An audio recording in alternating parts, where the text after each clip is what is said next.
Hi, I'm Antonia. This is Universally Me. First, if you like my videos, please hit the thumbs up and subscribe. Please support my work on Patreon, which I've linked below and at the end of this video. And you can also follow me on Instagram at Antonia Carlotta. Today's video is about an actress named Sarah Schwartz. You've probably never heard of her, but she actually appeared in thousands of films for Universal. At one point, she had even appeared in more movies than anyone else on Earth. And it's a pretty interesting story how she got there. Sarah Schwartz was born April 4th, 1906 in Houston, Texas. According to IMDb, she was put in an orphanage at a pretty early age and somehow ended up doing theater as a kid in Denver. She was discovered by Carl Laemmle and he brought her out to Hollywood, where she was kind of an early version of Shirley Temple. And according to newspapers, she was pretty successful until she was kind of too old to be considered cute anymore. Next is where the story gets interesting. So she didn't quit acting, but instead stayed in Hollywood trying to get bit parts on films. On July 18th, 1917, she was on the Universal lot and a fire broke out in one of the editing rooms. And she was actually brave enough to run into the room and save several reels from going up in flames.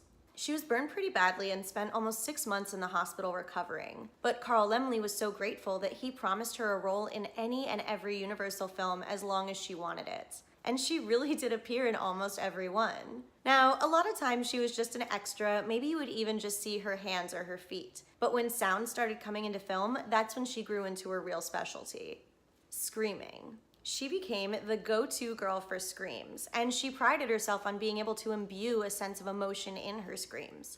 So it was different if you wanted a funny scream versus a horrified scream versus a sad scream, and so on. Her screams were often dubbed over the leading actresses in movies too, either if they weren't able to scream like she could, or if it was just too much of a liability to risk their voice. Here are a couple examples of her screams that I was able to find. You have made a conquest, mademoiselle. Eric! Eric, get back!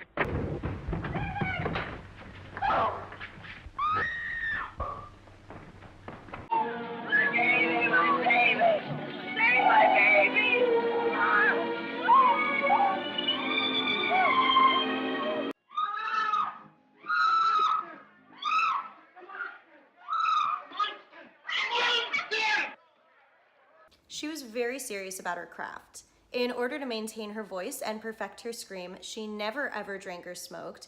She would eat only a light meal before performing, and she regularly drove out to the hills where she wouldn't bother neighbors so that she could practice vocal exercises.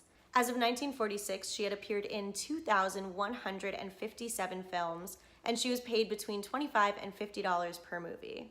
Because she worked so much, she never married or had kids. She said when she first started, the studio said she was too young for romance, and then she was too busy ever since.